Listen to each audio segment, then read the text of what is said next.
جو آپ حضرات کے سامنے نظر پیش کر رہے تھے، اب میں ان کے بعد اسی جامعہ سے تعلق رکھنے والے ایک طالب علم عزیز محمد غفران صلی اللہ علیہ وسلم ان کو مدعو کر رہا ہوں کہ وہ آئے اور اپنی تقریر پیش کرے۔ عزیز محمد غفران صلی اللہ علیہ وسلم جھارکھنڈ وہ آئے اور اپنی تقریر پیش کرے۔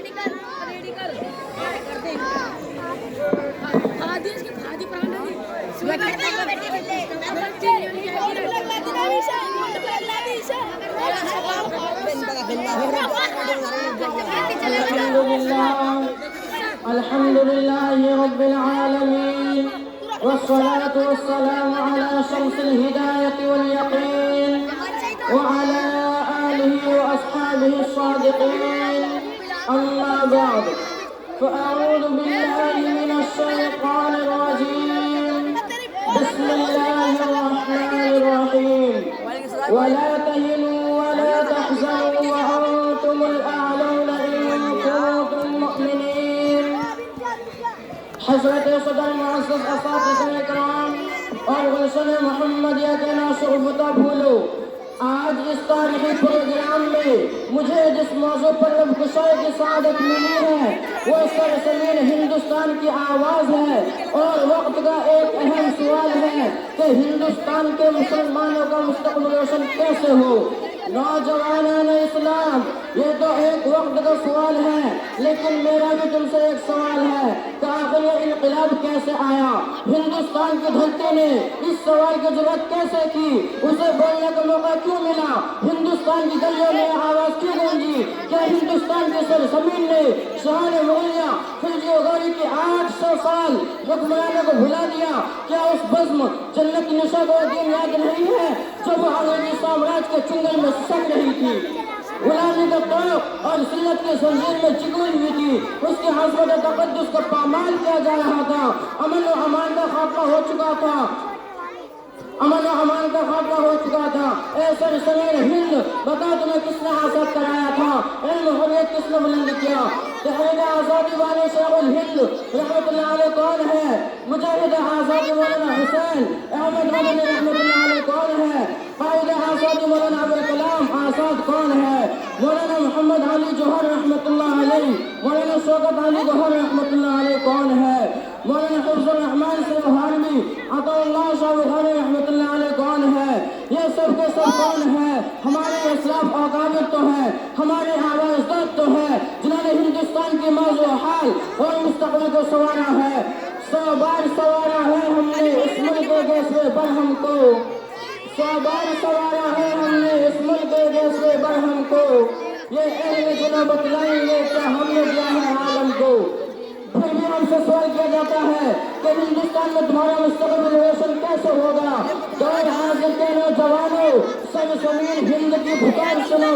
ہاں، مجھے یاد ہے تمہارے اسلاف و اکابر نے ہمیں عزت و حرمت کا تاج پہنایا ہے، میری گردن سے توق غلامی کو اتارا ہے، تمہارے ہی آبا نے ہمیں جنت نشہ بنایا ہے، لال قلعے کی عظمت دی ہے، قطب مینار کی بلندی عطا کی، تمہارے ہی شہنشاہوں نے ہمارے سینہ گیتی کو تاج محل کے حسن جمال سے سنوارا ہے۔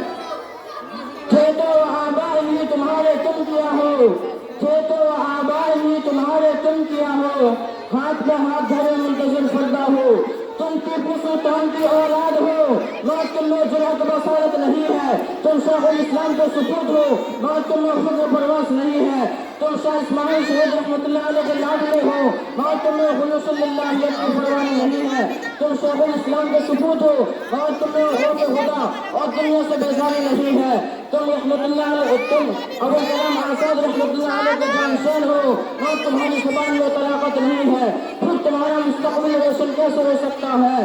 تمہیں عزت و سربلندی کیسے مل سکتی ہے؟ حکومت و تخت و تاج تمہارے قدموں میں کیسے آ سکتا ہے؟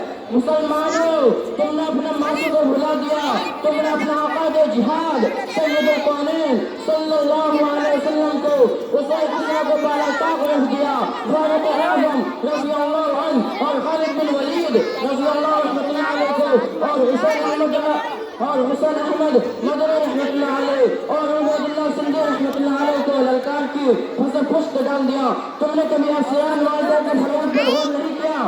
پھر تمہارا مستقبل روشن کیسے ہوگا؟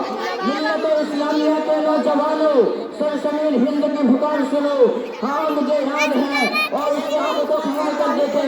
وہ کون سی طاقت تھی جس نے سرائے ہر بڑا حصہ مچا دی تھی؟ وہ کون سا اصول تھا جس نے ذلت و جہالت اور شرک و کفر کے اندھیاروں میں سعادت و ہدایت کا چراغ روشن کیا تھا؟ وہ کون سا دستور تھا جس نے عرب کے بدو کو مجھے ہدایت بنا دیا اور علاقوں سے کفر کے تخت و تاج کا مالک بنا دیا؟ وہ کون سا نصرت کامیا تھا جس نے صحابہ اکرام کو بنیاد قائد و احباب بنا کر امامت و قیادت کے حکومت و سیاست کے میدان کا بھی شہسوار بنا دیا؟ وہ کون سی طاقت تھی جس نے مٹھی بھر مسلمانوں کو ہزاروں پر اور ہزاروں کو لاکھوں پر فتح اور نصرت عطا کیا تھا، جن کی صدائے تکبیر سے دشت و جبل بھی گونج اٹھے تھے؟ اقبال رحمۃ اللہ علیہ نے خوب کہا ہے، دست تو دست ہے دریا بھی نہ چھوڑے ہم نے، دست تو دست ہے دریا بھی نہ چھوڑے ہم نے، بہر ظلمات میں دوڑا دیے گھوڑے ہم نے. ملت اسلامیہ کے نوجوانوں، وہ ایمان کی طاقت تھی، وہ آسمانی قانون تھا، وہ ربانی دستور تھا، قرآن کی اطاعت اور رسول کی فرما برداری کا کرشمہ تھا. آپ رسول اکرم صلی اللہ علیہ وسلم کے صحابہ اکرام کی زندگی کا ایک ایک لمحہ کا مطالعہ کیجیے تو معلوم ہوگا کہ ان کی زندگی قرآن و حدیث سے عبارت تھی.